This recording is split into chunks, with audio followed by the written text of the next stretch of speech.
So ಎಲ್ಲರಿಗೂ ಮಧ್ಯಾಹ್ನ ಆಗಿದೆ, ಹಸಿವೆ ಆಗ್ತಾ ಇದೆಯಾ? ಎಸ್ಪೆಷಲಿ ಮಕ್ಕಳು ಎಲ್ಲ ತಲೆ ಅಲ್ಲಾಡಿಸ್ತಾ ಇದೆ, ಹೌದು ಹಸಿವೆ ಆಗ್ತಾ ಇದೆ ಅಂತ. ಸೊ ನಾನು ತುಂಬಾ ಟೈಮ್ ತಗೊಳ್ಳೋದಿಲ್ಲ, ಆಯ್ತಾ? ಇಷ್ಟೊತ್ತು ಕೇಳಿದ್ದೀರಾ ಹೇಗಿರ್ಬೇಕು ಎಜುಕೇಶನ್, ಹೇಗಿರ್ಬೇಕು ಎಜುಕೇಶನ್ಗೆ ಫಂಡಿಂಗ್ ಬೇಕು, ಆಮೇಲೆ ಸೈನ್ಸ್ನ ಯಾವ ರೀತಿ ಟೀಚ್ ಮಾಡಬೇಕು, ಸುಮ್ಮನೆ ರೋಟ್ ಲರ್ನಿಂಗ್ ಅಲ್ಲ, ನಮ್ಮಲ್ಲಿ ಒಂದು ಕ್ರಿಟಿಕಲ್ ಥಿಂಕಿಂಗ್ ನ ಬೆಳೆಸೋ ತರ ಎಜುಕೇಶನ್ ಬೇಕು. ಎಲ್ಲ ಒಪ್ಕೋತೀರಾ? ಎಲ್ಲ ನಾವೆಲ್ಲ ಸೈಂಟಿಫಿಕ್ ಥಿಂಕಿಂಗ್ ನಮಗ್ ಬೇಕಾ? ಸೈನ್ಸ್ ಬೇಕಾ ನಮ್ಮ ಜೀವನದಲ್ಲಿ? ಸೊ ಈಗ ಇದೆಲ್ಲ ಬೇಕು ಸರಿ, ಆದ್ರೆ ಇದೆಲ್ಲ ನಮ್ಗೆ ಹೆಂಗ್ ಸಿಗುತ್ತೆ? ಅಕ್ಕ ಹೇಳಿದ್ರು, ಶ್ರೀಯಾ ಅಕ್ಕ, ನ್ಯೂ ಎಜುಕೇಶನ್ ಪಾಲಿಸಿ NEP ಬಗ್ಗೆ ಈಗ ಮಾತಾಡ್ತಾರೆ ಅಂತ ಹೇಳಿ. ಸೊ ನಾನ್ ನಿಮ್ಗೆ ಏನ್ ಹೇಳೋದಕ್ಕೆ ಪಡ್ತೀನಿ ಅಂದ್ರೆ, ನಾನು ಅರ್ಥ ಮಾಡ್ಕೊಂಡಿರೋದು, ನಮ್ಗೆ ಆಸ್ಪಿರೇಷನ್ ಇರುತ್ತೆ, ಇಲ್ಲಿ ಸ್ಟೂಡೆಂಟ್ಸ್ ಇದೀವಿ, ಸಿಟಿಸನ್ಸ್ ಇದ್ದಾರೆ, ಬೇರೆ ಬೇರೆ ವಾಕ್ಸ್ ಆಫ್ ಲೈಫ್ ಇಂದ ಬಂದಿರೋರು ಇದೀವಿ. ನಮ್ಮೆಲ್ಲರ ಆಸೆ ಏನು ಅಂದ್ರೆ ನಮ್ಮ ದೇಶ ಮುಂದೆ ಹೋಗ್ಬೇಕು, ಇಂಡಿಯಾ ಪ್ರೋಗ್ರೆಸ್ ಆಗ್ಬೇಕು, ಕರೆಕ್ಟಾ? ಎಷ್ಟೊಂದು ಪ್ರಾಬ್ಲಮ್ಸ್ ಇದೆ. ಮ್ಯಾಮ್ ಮಾತಾಡ್ದಂಗೆ ಜೆಂಡರ್ ಇನ್ಇಕ್ವಾಲಿಟಿ ಇವತ್ತು ಇದೆ. ಹೆಣ್ಮಕ್ಳಿಗೆ ಯಾಕೆ ಓದಿಸ್ಬೇಕು ಅಂತ ಮಾತಾಡ್ತಾರೆ. ಅಯ್ಯೋ ಹೆಂಗಿದ್ರು ಮದ್ವೆ ಆಗಿ ಹೋಗೋರಲ್ವಾ, ಅವ್ರಿಗೆ ಯಾಕೆ ಎಜುಕೇಶನ್ ಅಂತಾರೆ.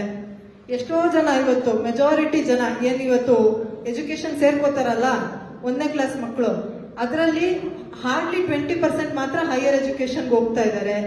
ಥರದ್ದು ಎಷ್ಟೊಂದಿದೆ ಇನ್ಇಕ್ವಾಲಿಟಿಗಳು, ಡಿಸ್ಪ್ಯಾರಿಟಿ, ಇದೆಲ್ಲ ಹೋಗ್ಬೇಕು ಅಂತ ನಮ್ಗೆಲ್ಲರಿಗೂ ಆಸೆ ಇದೆ, ಹೌದಾ? ಬಟ್ ಬರೀ ಆಸೆ ಇದ್ರೆ ಸಾಕಾ? ನಾವೆಲ್ಲ ಸೈಂಟಿಫಿಕ್ ಆಗಿ ಥಿಂಕ್ ಮಾಡಬೇಕು ಅಂತ ಹೇಳಿ ಸೇರಿರೋಂಥ ಜನ. ಸೊ ಈಗ ಈ ಪ್ರಾಬ್ಲಮ್ ಅನ್ನು ನಾವು ಸೈಂಟಿಫಿಕ್ ಆಗಿ ನೋಡಿದ್ರೆ ಎಲ್ಲಿಂದ ಬರ್ತಾ ಇದೆ ಈ ಸಮಸ್ಯೆ? ಯಾಕೆ ಇವತ್ತು ನಮ್ಮ ಮಕ್ಕಳಲ್ಲಿ ಒಂದು ವೈಜ್ಞಾನಿಕವಾಗಿ ಅಥವಾ ಪ್ರಶ್ನೆ ಮಾಡೋ ಮನೋಭಾವ ಯಾಕೆ ಬರ್ತಾ ಇಲ್ಲ? ಇದಕ್ಕೆಲ್ಲ ಮೂಲ ಎಲ್ಲಿದೆ? ಇಲ್ಲಿ ಸ್ನೇಹಿತರೆ, ನಾನು ನಿಮ್ಗೆ ಹೇಳೋದಕ್ಕೆ ಇಷ್ಟಪಡೋದೇನೆಂದ್ರೆ, ನಾನು ಶಿಕ್ಷಣ ಉಳಿಸಿ ಸಮಿತಿ, ಸೇವ್ ಎಜುಕೇಶನ್ ಕಮಿಟಿಯಲ್ಲಿ ಹಲವಾರು ವರ್ಷಗಳಿಂದ ಒಂದು ಶಿಕ್ಷಣ ಎಲ್ಲರಿಗೂ ಸಿಗಬೇಕು ಅನ್ನೋ ಒಂದು ಹೋರಾಟದಲ್ಲಿ ನಾನು ಕಲ್ತಿರೋ ಪಾಠ ಏನಂದ್ರೆ, ಇವತ್ತು ನಾವೇನೇ ಮಾತಾಡ್ತಾ ಇದೀವಿ ಸಮಸ್ಯೆಗಳ ಬಗ್ಗೆ ಅಥವಾ ಇದಕ್ಕೆ ಪರಿಹಾರ ಬೇಕು ಅಂತ, ಇದೆಲ್ಲ ಇವತ್ತು ಎಲ್ಲಿ ಅಡಕವಾಗಿದೆ ಅಂದ್ರೆ ನಮ್ಮ ಪಾಲಿಸಿಗಳಲ್ಲಿ. ಯಾಕಂದ್ರೆ ಇವತ್ತು ನಮ್ಗೆಲ್ಲರಿಗೂ ಎಜುಕೇಶನ್ ಬೇಕು ಅಂದ್ರೆ ಫಸ್ಟ್ ಶಾಲೆಗಳು ಬೇಕಾ ಇಲ್ವಾ? ಶಾಲೆಗಳು ಬೇಕು. ಈಗ ಎಷ್ಟು ಶಾಲೆ ಇರಬೇಕು, ಎಂತ ಶಾಲೆ ಇರಬೇಕು, ಆ ಶಾಲೆಗೆ ಫೆಸಿಲಿಟಿ, ಅಥವಾ ಆ ಶಾಲೆಯಲ್ಲಿ ಇವತ್ತು ನಾವು ಯಾವ ತರ ಸಿಲೆಬಸ್ ನ ಓದ್ತೀವಿ. ಆ ಡ್ರಾಮಾದಲ್ಲೂ ಬಂತು, ನಮ್ಮ ಅಣ್ಣನ ಬುಕ್ಕಲ್ಲಿ ಡಾರ್ವಿನಿಸಮ್ ಇತ್ತು, ನಮ್ಮ ಬುಕ್ಕಲ್ಲಿ ಇಲ್ಲ ಅಂತ. ಅಥವಾ ಸರ್ ಹೇಳಿದ್ರು, ನ್ಯೂಟನ್ ಅನ್ನ ಬರೀ ಲಾನ ಹೇಳ್ಕೊಟ್ರೆ ಆಗೋದಿಲ್ಲ, ಅದನ್ನ ಅರ್ಥ ಮಾಡಿಸ್ಬೇಕು ಅಂತ ಹೇಳಿ. ಇದೆಲ್ಲ ಹೆಂಗೆ? ಸಿಲೆಬಸ್, ಕರಿಕ್ಯುಲಮ್, ಇದೆಲ್ಲ ಎಲ್ಲಿ ಡಿಸೈಡ್ ಆಗುತ್ತೆ? ಇದೆಲ್ಲ ಡಿಸೈಡ್ ಆಗೋದು ಎಜುಕೇಶನ್ ಪಾಲಿಸಿಯಿಂದ ಅಲ್ವಾ? ಒಪ್ತೀರಾ? ಸೊ ಈಗ ಹಾಗಿದ್ರೆ ಮೊದಲಿಗೆ ನಮ್ಮ ಒಂದು ಈ ಸಮಸ್ಯೆಗಳು, ನಮ್ಮ ಒಂದು ಸೊಸೈಟಿ ಕರೆಕ್ಟ್ ಸ್ಟ್ರೀಮ್ ಲೈನ್ ಆಗ್ಬೇಕು ಅಂತ ಅಂದ್ರೆ education policy first of all scientific ಆಗಿರ್ಬೇಕಾ ಅಲ್ವಾ? ಸೊ ಇಲ್ಲಿ ನಾನು ಏನ್ ಹೇಳಕ್ ಇಷ್ಟಪಡ್ತೀನಿ ಅಂದ್ರೆ, ನಮ್ಗೆ ಈ ಒಂದು ಬೇಸಿಕ್ ಥಿಂಗ್ ಇದೆಯಲ್ಲ, ಈ ಪ್ರಾಬ್ಲಮ್ ರೂಟ್ ಇಲ್ಲಿದೆ. ನಮ್ಮ ಒಂದು ನ್ಯೂ ಎಜುಕೇಶನ್ ಪಾಲಿಸಿ 2020 ಏನಿದೆ, ಇದನ್ನೇ ನೀವು ನೋಡಿದ್ರೆ ಇಟ್ ಈಸ್ ಫ್ಲಾಡ್, ಅತ್ಯಂತ ಅನ್ಸೈಂಟಿಫಿಕ್ ಆಗಿದೆ. ಇದನ್ನ ಮಾಡಿರೋದೇ ತುಂಬಾ ಅನ್ಸೈಂಟಿಫಿಕ್ ಆಗಿದೆ. ಈ ಒಂದು ಎಜುಕೇಶನ್ ಪಾಲಿಸಿನ ಮಾಡೋದಕ್ಕೆ ಸ್ಟೂಡೆಂಟ್ಸ್ ಹತ್ರ ಮಾತಾಡ್ಬೇಕಿತ್ತು, ಟೀಚರ್ಸ್ ಹತ್ರ ಮಾತಾಡ್ಬೇಕಿತ್ತು, ಯಾರು ಸ್ಟೇಕ್ ಹೋಲ್ಡರ್ಸ್ ಇದೀವಿ, ಏನ್ ಸಮಸ್ಯೆ ಇದೆ ನಿಮ್ಗೆ. ಈಗ ಟೈಮ್ ಪಾಸ್ ಆದಂಗೆಲ್ಲ ನಾವು ಅಪ್ಡೇಟ್ ಆಗ್ಬೇಕು. ಎಜುಕೇಶನ್ ಸಿಸ್ಟಮ್ ಅಲ್ಲೂ ಸಹ ಪ್ರಾಬ್ಲಮ್ಸ್ ಇರುತ್ತೆ, ಸಿಲೆಬಸ್ ಔಟ್ಡೇಟ್ ಆಗಿರುತ್ತೆ, ಕರಿಕ್ಯುಲಮ್, ಪೆಡಗಾಗಿ, ಹೊಸ ಸಿಸ್ಟಮ್ ಆಫ್ ಅಸೆಸ್ಮೆಂಟ್ ಬೇಕಿರುತ್ತೆ, ಅದೆಲ್ಲ ಬೇಕು. ಸೊ ಹೊಸ ಎಜುಕೇಶನ್ ಪಾಲಿಸಿ ಬೇಕು. ಆದ್ರೆ ಅದನ್ನ ಹೆಂಗ್ ಫಾರ್ಮ್ ಮಾಡಬೇಕು? ಫಸ್ಟ್ ಯಾರು ಸ್ಟೇಕ್ ಹೋಲ್ಡರ್ಸ್ ಇದ್ದಾರೆ, ವರ್ಷಾನ್ಗಟ್ಲೆ ಕ್ಲಾಸ್ ರೂಮ್ ಅಲ್ಲಿ ಪಾಠ ಮಾಡ್ತಾ ಇರೋ ಟೀಚರ್ಸು, ಲೆಕ್ಚರರ್ಸು, ಅಥವಾ ಇದಿಲ್ಲ ಇದು ಬೇಕು ಅಂತ ಹಂಬಲಿಸ್ತಾ ಇರುವಂತ ವಿದ್ಯಾರ್ಥಿಗಳು, ಅಥವಾ ಮಕ್ಕಳಿಗೆ ಎಜುಕೇಶನ್ ಕೊಡ್ಸೋದಕ್ಕೆ ಅಂತ ಒದ್ದಾಡ್ತಾ ಇರುವಂತ ಪೇರೆಂಟ್ಸು, ಇವ್ರುಗಳನ್ನ ಮಾತಾಡ್ಸಿದ್ರೆ ಸಮಸ್ಯೆ ಏನಿದೆ ಅಂತ ಅರ್ಥ ಮಾಡ್ಕೊಂಡು ಆ ಸಮಸ್ಯೆಗೆ ಒಂದು ಸೈಂಟಿಫಿಕ್ ಆಗಿ ಪ್ರಾಕ್ಟಿಕಲ್ ಆಗಿರುವಂತ ಸೊಲ್ಯೂಷನ್ ನ ಸಜೆಸ್ಟ್ ಮಾಡಬಹುದು, ಹೌದಾ? ಆದ್ರೆ ನಮ್ಮ NEP 2020 ಮಾಡ್ಬೇಕಾದ್ರೆ ಇದನ್ನೆಲ್ಲ ಅವ್ರು ಏನ್ ಮಾಡಿದ್ದಾರೆ? ಬೈಪಾಸ್ ಮಾಡ್ಕೊಂಡು ಮುಂದೆ ಹೋಗಿದ್ದಾರೆ. ಫಸ್ಟ್ ಆಫ್ ಆಲ್ ಕಮಿಟಿಯಲ್ಲಿ ಯಾರು ಅಕಾಡೆಮಿಷಿಯನ್ಸ್ ಇಲ್ಲ, ಟೀಚರ್ಸ್ ಇಲ್ಲ, ಇವ್ರುಗಳು ಬರೀ ಬ್ಯೂರೋಕ್ರಾಟ್ಸ್ ಮೇಜರ್ಲಿ ಕೂತ್ಕೊಂಡು ಒಂದು ಪಾಲಿಸಿ, ಅದು ನಮ್ಮ ಗ್ರಾಸ್ ರೂಟ್ ಪ್ರಾಬ್ಲಮ್ ಏನಿದೆ ಅದನ್ನ ರಿಫ್ಲೆಕ್ಟೇ ಮಾಡ್ತಾ ಇಲ್ಲ. ಅಷ್ಟೇ ಅಲ್ಲದೆ ಇಲ್ಲಿ ಇನ್ನೊಂದು ಡೇಂಜರ್ ಏನಿದೆ ಅಂದ್ರೆ, ನೀವ್ ಏನ್ ಅರ್ಥ ಮಾಡ್ಕೋಬೇಕಂದ್ರೆ, ಎಲ್ಲ ಪಾಲಿಸಿಗಳು ಇವತ್ತು ಹೇಗಿದಾವೆ ಅಂದ್ರೆ ಪ್ರೋ ಕಾರ್ಪೊರೇಟ್ ಆಗಿದಾವೆ. ಅಂದ್ರೆ ಇವತ್ತು ಈ ಪಾಲಿಸಿಯಿಂದ ಯಾರಿಗೆ ಲಾಭ ಆಗುತ್ತೆ? ಈಗ ಈ ಪಾಲಿಸಿ ಒಂದು ಪ್ರಪೋಸಲ್ ಕೊಡುತ್ತೆ, ಏನಂತ ಕೊಡುತ್ತೆ ಅಂದ್ರೆ ಗೌರ್ಮೆಂಟ್ ಸ್ಕೂಲು ಯಾಕೆ 10 ಗೌರ್ಮೆಂಟ್ ಸ್ಕೂಲ್ ಇರಬೇಕು, 10ನ್ನ ಮರ್ಜ್ ಮಾಡ್ಬಿಟ್ಟು ಒಂದೇ ಮಾಡ್ಬಿಡಿ. ನಮ್ಮ ಕರ್ನಾಟಕದಲ್ಲೇ ಆಯ್ತು KPS ಮ್ಯಾಗ್ನೆಟ್ ಪ್ರೋಗ್ರಾಮ್ ಅಂತ, Karnataka public school magnet program ಅಂತ. ಏನ್ ಹಿಂಗಂದ್ರೆ ಒಂದು ಪಂಚಾಯತಿಗೆ 10-12 ಊರುಗಳಿರುತ್ತೆ, ಒಂದೊಂದು ಊರ್ಗೆ ಒಂದೊಂದು ಗೌರ್ಮೆಂಟ್ ಸ್ಕೂಲ್ ಯಾಕೆ ಬೇಕು? ಎಲ್ಲ ಮರ್ಜ್ ಮಾಡ್ಬಿಟ್ಟು ಪಂಚಾಯತಿಗೆ ಒಂದು ಮಾಡ್ಬಿಡಿ. ಸೊ ಇಡೀ ಕರ್ನಾಟಕದಲ್ಲಿ ಇವಾಗ 47,000 ಗೌರ್ಮೆಂಟ್ ಸ್ಕೂಲ್ಸ್ ಇದೆ, ಅದರಲ್ಲಿ 41,000 ಮುಚ್ಚಿಬಿಟ್ಟು ಒಂದು 6,000 ಇಟ್ಕೊಂಡ್ರೆ ಸಾಕು. ಈ ರೀತಿ ಪ್ರಪೋಸ್ ಮಾಡ್ತಾ ಇರೋದು ಯಾರು? ನಮ್ಮ ನ್ಯೂ ಎಜುಕೇಶನ್ ಪಾಲಿಸಿ. ಈಗ ಇದರಿಂದ ಔಟ್ಫಾಲ್ ಏನಾಗುತ್ತೆ?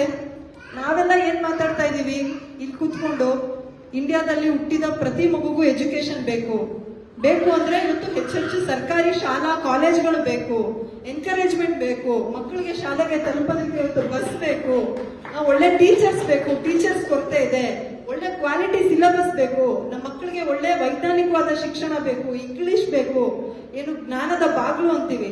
ಇವತ್ತು ಎಷ್ಟೊಂದು ನಾಲೆಡ್ಜ್ ಬೆಳೆದು ನಿಂತಿದೆ, ಇಂಡಿಯಾದಲ್ಲಾಗಿರ್ಬೋದು, ವರ್ಲ್ಡ್ ವೈಡ್ ಆಗಿರ್ಬೋದು. ಆ ನಾಲೆಡ್ಜ್ ನಾವು ಪಡ್ಕೊಳ್ಳೋದಕ್ಕೆ ನಮ್ಗೆ ಏನ್ ಬೇಕು?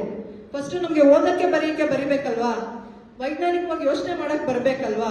ಇದೆಲ್ಲ ಏನ್ ಬೇಕಿದೆ, ಇದಕ್ಕೆ ಮೊದಲು ನಾವೆಲ್ಲ ಶಾಲೆಗೆ ಹೋಗ್ಬೇಕು. ಈಗ ಶಾಲೆನೇ ಇಲ್ಲ ಅಂದ್ರೆ ಇದು ಸಾಧ್ಯನಾ?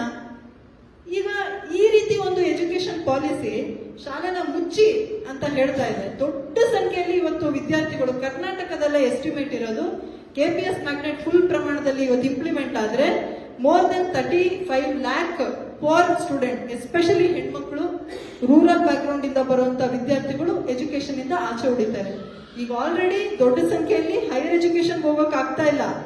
What they are able to study is only up to 10th standard, maybe PUC, one small section into degree ಅಷ್ಟೇ. ಈಗ ನೀಟು ಮತ್ತೆ ಎಲ್ಲ ಆಲ್ ಇಂಡಿಯಾ ಎಂಟ್ರೆನ್ಸ್ ಎಕ್ಸಾಮ್ ಎಲ್ಲ ಆದ್ಮೇಲೆ ಅಂತೂ ಬಡವ್ರ ಮಕ್ಕಳು ಇವತ್ತು ಯಾರು ಮೆಡಿಕಲ್ ಇಂಜಿನಿಯರಿಂಗ್ ಅಂತೂ ಓದಕ್ ಆಗ್ತಾನೆ ಇಲ್ಲ. ನೋಡಿದಿರಾ ನೀಟ್ ಮೂವ್ಮೆಂಟ್ ಹೆಂಗಾಯ್ತು ಅಂತ. ಪಾಸ್ಟ್ ಫ್ಯೂ ಇಯರ್ಸ್ ಅಲ್ಲಿ ನೀಟ್ ಕ್ರ್ಯಾಕ್ ಮಾಡಕ್ಕಾಗದ್ ಯಾರು ಅಂದ್ರೆ ಅತ್ಯಂತ ಶ್ರೀಮಂತರು, ಲಕ್ಷಾಂತರ ರೂಪಾಯಿ ಕೊಟ್ಟು ಟ್ಯೂಷನ್ ಫೀಸ್ ನ ಅಫೋರ್ಡ್ ಮಾಡಕ್ಕಾಗೋರು ಅಷ್ಟೇ.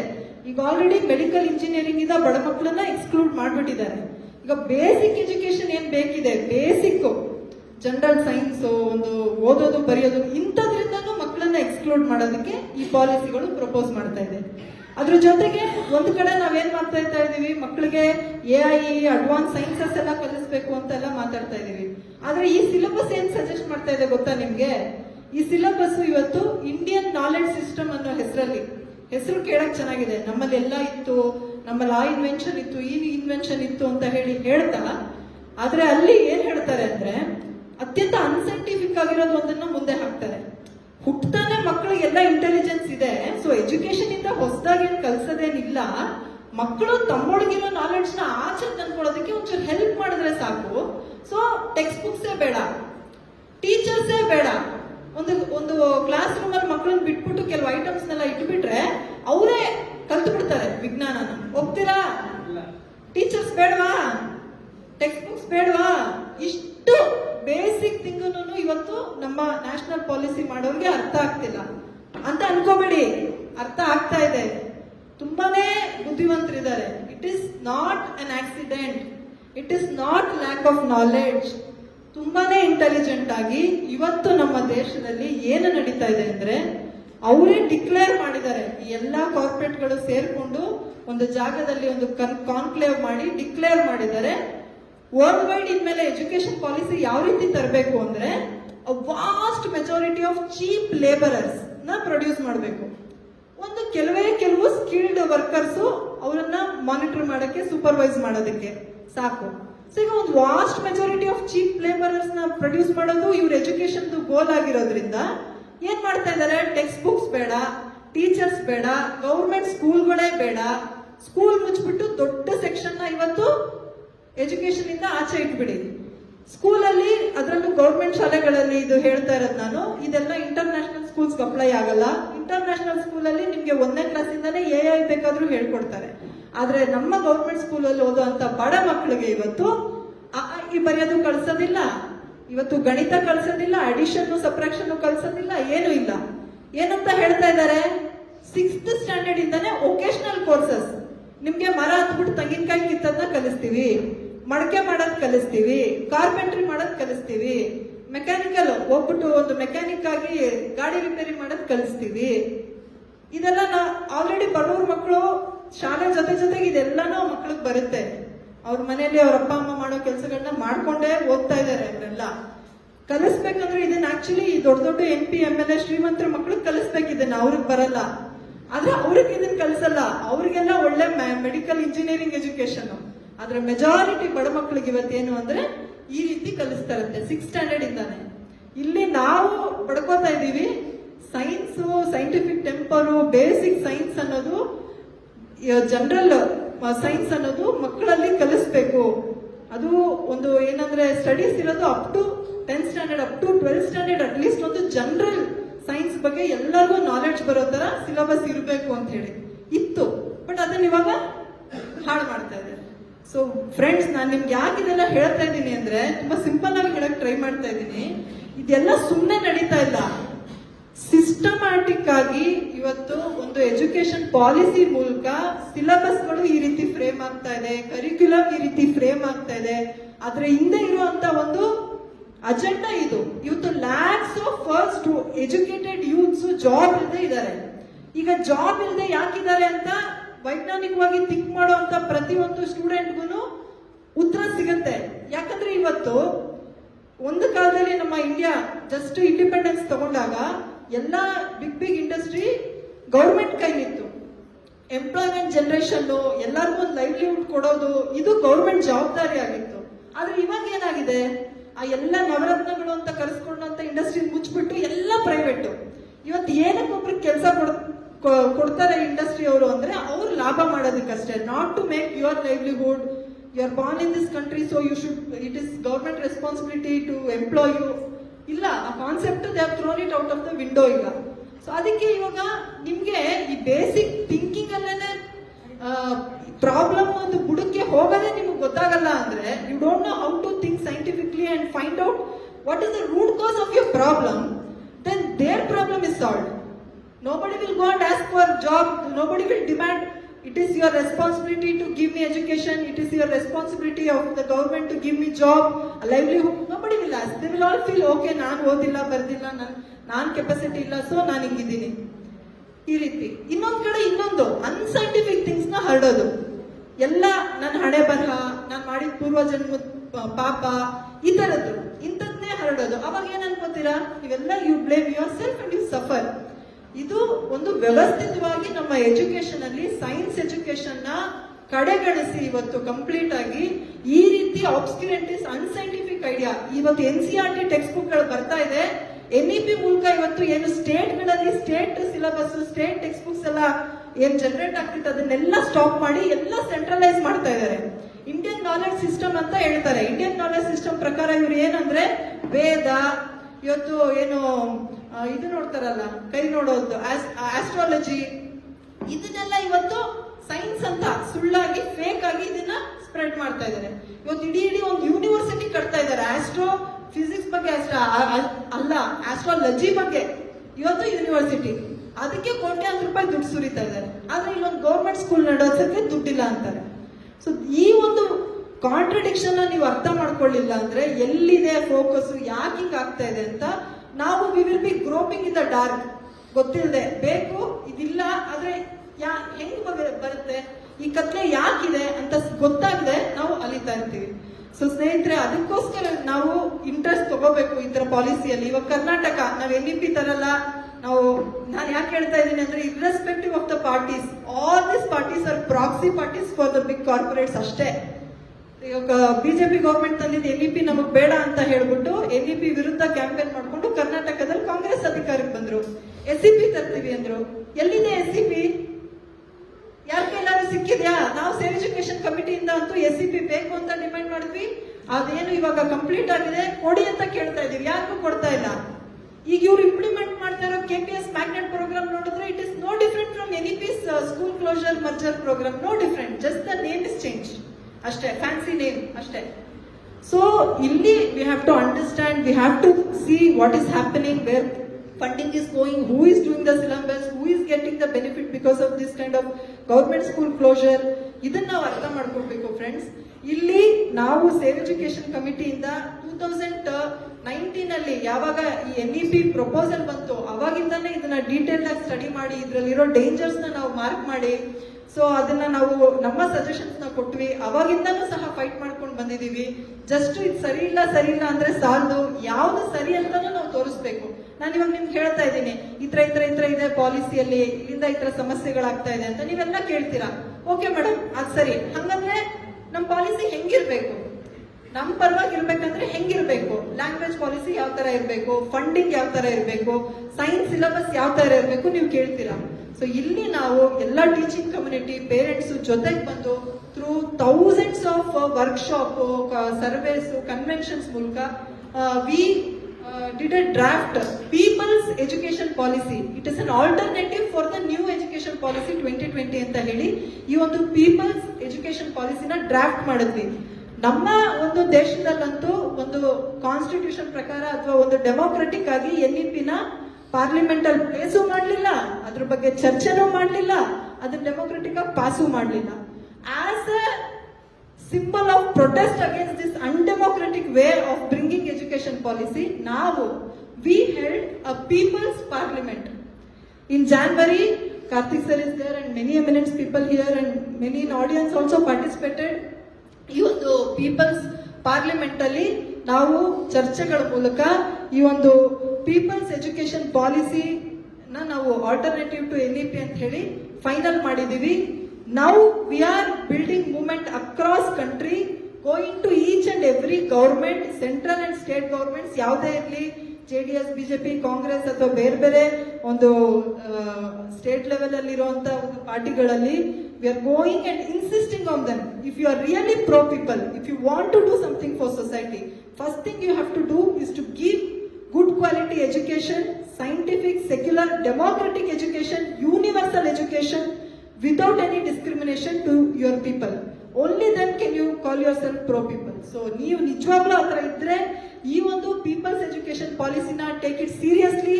ಇದರಲ್ಲಿರೋ ರೆಕಮೆಂಡೇಶನ್ಸ್ ನ ನೀವು ಇವತ್ತು ಅನುಷ್ಠಾನಕ್ಕೆ ತನ್ನಿ ಅಂತ ಹೇಳಿ we are building movement and going and pressurising all governments.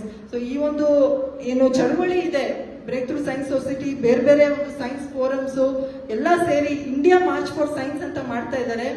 ನಮ್ಮ ಒಂದು ಹೋರಾಟ ಇದರಲ್ಲಿರುವಂತ ಒಂದು ಇಂಗಿತ ಎರಡು ಒಂದೇ ಆಗಿರೋದ್ರಿಂದ ನಾವು ಆಲ್ ಇಂಡಿಯಾ ಸೇವ್ ಎಜುಕೇಶನ್ ಕಮಿಟಿಯಿಂದ ಈ ಒಂದು ಇಂಡಿಯಾ ಮಾರ್ಚ್ ಫಾರ್ ಸೈನ್ಸ್ ಅಲ್ಲಿ ನಾವು ಸಹ ಕೈ ಜೋಡಿಸಿ ಇವತ್ತು ಸೈನ್ಸ್ ಎಜುಕೇಶನ್ ನಿಜವಾದ ಒಂದು ಅರ್ಥದಲ್ಲಿ ಸಿಗಬೇಕು ಅಂತ ಹೇಳಿ ಈ ಒಂದು ನಾನು ನನ್ನ ಮಾತನ್ನ ಮುಗಿಸಕ್ ಮುಂಚೆ ನಾವು ರೀಸೆಂಟ್ ಆಗಿ ಆಚಾರ್ಯ PC ರೇ ಅಂದ್ರೆ ಪ್ರಫುಲ್ಲ ಚಂದ್ರ ರೇ ಅವ್ರ ಬಗ್ಗೆ ಒಂದು ಸೆಮಿನಾರ್ ನ ಇಟ್ಕೊಂಡಿದ್ವಿ. ಇದರಲ್ಲಿ ಸಾಕಷ್ಟು ನಾವು ಕಲ್ತ್ವಿ. ಇಲ್ಲಿ ನನಗೆ ಈ ಗ್ಯಾಪ್ ಅನ್ನ ನಾನು ಬ್ರಿಡ್ಜ್ ಮಾಡ್ಕೊಂಡೆ, ಅದನ್ನೇ ನಿಮ್ಗೂ ಮಾಡಕ್ ಇಷ್ಟಪಡ್ತೀನಿ ಫ್ರೆಂಡ್ಸ್. ನಮ್ಮ ದೇಶದಲ್ಲಿ PC ರೇ ಅವರು is the father of Indian chemistry. So he was a freedom fighter and science ಅಲ್ಲಿ ತುಂಬಾನೇ ದೊಡ್ಡ ಹೆಸರು ಅವರು. ಸೊ ಅವರು ಹಿ ವಾಸ್ ಅ ರಿನೈಸರ್ ಥಿಂಕರ್. ಅವರು ಒಂದು ಸೀರೀಸ್ ಆಫ್ ಬುಕ್ ಬರೆದಿದ್ದಾರೆ, ಹಿಸ್ಟ್ರಿ ಆಫ್ ಹಿಂದೂ ಕೆಮಿಸ್ಟ್ರಿ ಅಂತ. ದಯವಿಟ್ಟು ಯಾರು ತಪ್ಪು ತಿಳ್ಕೊಬೇಡಿ, ಇಲ್ಲಿ ರಿಲಿಜನ್ ನ ರೆಫರ್ ಮಾಡ್ತಾ ಇಲ್ಲ. Hindu is the region, he is mentioning geographical region. So ಇಲ್ಲಿ ಹಿ ಶೋಸ್ ಒಂದು ಬ್ರೇಕ್ ಥ್ರೂ ಇಂದನೂ ಸಹ ಒಂದು ಬ್ಯೂಟಿಫುಲ್ ಬುಕ್ ಬಂದಿದೆ, science in ancient India myth and reality ಅಂತ. Really very good book. I suggest all of you please read that. ಈ ಒಂದು ಹಿಂದೆನೆ ಆ ರೀತಿ ಒಂದು ಪ್ರಯತ್ನ PC ರೇ ಅವ್ರು ಮಾಡಿದ್ರು. ಅವ್ರೇನ್ ಮಾಡಿದ್ದಾರೆ ಅಂದ್ರೆ ಬೇರೆ ಯಾರು ಸೈಂಟಿಸ್ಟ್ಗಳು ಅಥವಾ ಇನ್ವೆಂಟರ್ಸ್ ಬಂದಿದ್ದಾರೆ ಏನ್ಷಿಯಂಟ್ ಇಂಡಿಯಾದಲ್ಲಿ, ಆರ್ಯಭಟ್ಟ ಇರ್ಬೋದು ಅಥವಾ ಚರಕ ಸುಶ್ರುತ ಇರ್ಬೋದು, ಬೇರೆ ಶ್ಲೋಕಗಳನ್ನ ತಗೊಂಡು ಅದನ್ನ ವೆರಿಫೈ ಮಾಡಿದ್ದಾರೆ. ಸೈಂಟಿಫಿಕ್ ಆಗಿ ಅದನ್ನೆಲ್ಲ ವೆರಿಫೈ ಮಾಡಿ ಯಾವ್ದು ನಿಜವಾಗ್ಲೂ ಕರೆಕ್ಟ್ ಆಗಿತ್ತು ಸೈಂಟಿಫಿಕಲಿ ಅದನ್ನೆಲ್ಲ ಅಪ್ಹೋಲ್ಡ್ ಮಾಡಿದ್ದಾರೆ. ಸೊ ಈ ಒಂದು ಬುಕ್ ಅಲ್ಲಿ ನಿಮ್ದು ಕಲೆಕ್ಷನ್ ಸಿಗುತ್ತೆ. ಇಲ್ಲಿ is actually we have to be proud of what we have to be proud of. ನಮ್ ನಿಜವಾದ ಕಾಂಟ್ರಿಬ್ಯೂಷನ್ ಏನಿದೆ ಈ part of geographical part of India, ಅವಾಗ post independent it was not India. So ಈ ಜಾಗದಿಂದ ಬಂದಿರೋಂಥದ್ರ ಬಗ್ಗೆ ಹೆಮ್ಮೆ ಇರಲಿ. ಆದ್ರೆ ಅಟ್ ದ ಸೇಮ್ ಟೈಮ್ ಅಷ್ಟು ಚೆನ್ನಾಗಿ ಒಂದು ಗೋಲ್ಡನ್ ಎರಾ ಆಫ್ ಸೈನ್ಸ್ ಇದ್ದಿದ್ದು ಸಡನ್ ಆಗಿ ಯಾಕೆ ಡಾರ್ಕ್ ಏಜಸ್ ಆಯ್ತು, ಯಾಕೆ ಆಫ್ಟರ್ ಒನ್ ಪಾಯಿಂಟ್ ನಮ್ಮ ಇಂಡಿಯಾದಲ್ಲಿ ಸೈನ್ಸಸ್ ಅಥವಾ ನಾಲೆಡ್ಜ್ ಬೆಳಿಲಿಲ್ಲ ಅನ್ನೋದನ್ನ ಅರ್ಥ ಮಾಡ್ಕೋಬೇಕು ಅಂತ PC ರೇ ಅವರು ಪಾಯಿಂಟ್ ಔಟ್ ಮಾಡಿ ತೋರಿಸ್ತಾರೆ. ಹಿ ಶೋಸ್ ಯಾವಾಗ ಒಂದು mental labour physical labour division ಬಂತು. ಏನು ವರ್ಣಾಶ್ರಮ ಒಂದು ಪದ್ಧತಿ ಬಂತು, ಜಾತಿ ಪದ್ಧತಿ ಬಂತು, ಥಿಂಕಿಂಗ್ ಎಲ್ಲ ಒಂದು ಕ್ಲಾಸ್ ಅವ್ರಿಗೆ ಮಾತ್ರ ಸೀಮಿತ, ಓದು ಬರಹ ಥಿಂಕಿಂಗು. ಇನ್ನು ಬೇರೆ ಅವ್ರಿಗೆ ಎಲ್ಲ ಲೇಬರ್ಸ್ ಅಂದ್ರೆ ಕೈಯಲ್ಲಿ ಕೆಲಸ ಮಾಡುವಂಥದ್ದು, ಕೈಯಲ್ಲಿ ಕೆಲಸ ಮಾಡುವಂಥದ್ದು ಎಲ್ಲ ಒಂಥರ ಕೀಳು, ಥಿಂಕಿಂಗ್ ಮಾತ್ರ ಸುಪೀರಿಯರು ಅಂತ ಈ ಡಿವಿಷನ್ ತಂದು ನಮ್ಮ ದೇಶದಲ್ಲಿ ಯಾವಾಗ ಮನುಸ್ಮೃತಿ, ಜಾತಿ ಪದ್ಧತಿ ಇವೆಲ್ಲ ಬಂತು, ಅಲ್ಲಿಂದ ನಮ್ಮ ಸೈನ್ಸ್ ಫಾಲ್ ಆಗಕ್ ಶುರುವಾಯ್ತು, ನಮ್ಮ ದೇಶದ ಬೆಳವಣಿಗೆ ನಿಂತೋಯ್ತು ಅಂತ ಹೇಳಿ PC ರಾವ್ ಅವರು ತೋರಿಸ್ತಾರೆ. ನೀವು ನಿಜವಾಗ್ಲೂ ಇವಾಗ ಇಂಡಿಯಾ ಪ್ರೋಗ್ರೆಸ್ ಆಗ್ಬೇಕು ಅಂದ್ರೆ ಈ ಗ್ಯಾಪ್ ನ ಬ್ರಿಡ್ಜ್ ಮಾಡಿ, mental labour physical labour gap ನ ನೀವು ಬ್ರಿಡ್ಜ್ ಮಾಡಿ, ಎಲ್ಲರಿಗೂ ಶಿಕ್ಷಣ ಸಿಗ್ಬೇಕು, ಎಲ್ಲರೂ ವರ್ಕ್ ಮಾಡಬೇಕು, ಥಿಂಕ್ ಮಾಡಬೇಕು ಅಂತ ಹೇಳಿ ಅವ್ರು ತಂದ್ರು. ಈಗ ಡೇಂಜರ್ ಏನಂದ್ರೆ NEP ಅಲ್ಲಿ ಏನನ್ನ ಬೇಡ ಅಂತ ಈ ಎಲ್ಲ ರಿನೈಸರ್ ಥಿಂಕರ್ಸ್ ಫೈಟ್ ಮಾಡಿ ಎಜುಕೇಶನ್ ಎಲ್ಲರಿಗೂ ತಲುಪಬೇಕು ಅಂತ ಹೇಳಿ ಅಷ್ಟು ಅವ್ರು ಕಾಂಟ್ರಿಬ್ಯೂಷನ್ ಕೊಟ್ಟಿದ್ದಾರೆ. ಅದನ್ನ ಇವತ್ತು ಮತ್ತೆ ನಮ್ಮನ್ನ 500 years ಬ್ಯಾಕ್ ತಗೊಂಡೋಗೋ ತರ ನಮ್ಮ ಟೆಕ್ಸ್ಟ್ ಬುಕ್ ಗಳಲ್ಲಿ ಸುಳ್ಳು ಸುಳ್ಳು ನಮ್ಗೆ ಅದಿತ್ತು ಇದ್ದಿತ್ತು, ಅವಾಗಲೇ ಟೆಸ್ಟ್ ಟ್ಯೂಬ್ ಬೇಬಿ ಇತ್ತು ಅಂತ ಹೇಳಿ, ಎಲ್ಲ ಪ್ಲಾಸ್ಟಿಕ್ ಸರ್ಜರಿ ಇತ್ತು ಅಂತ ಹೇಳಿ ಸುಳ್ಳು ಸುಳ್ಳು. They want to make us blind and take us back and again bring the divide. 6th standard indale one set of poor people will be only limited for manual labor, whereas others one small session will go into higher education research. So ee riti matte a divide bandre will again enter a dark age and our India will not progress. So as science enthusiasts with this India March for Science movement, I think we should all stand against this NEP 2020 and demand people's education policy which emphasizes on science education and scientific thinking. Thank you.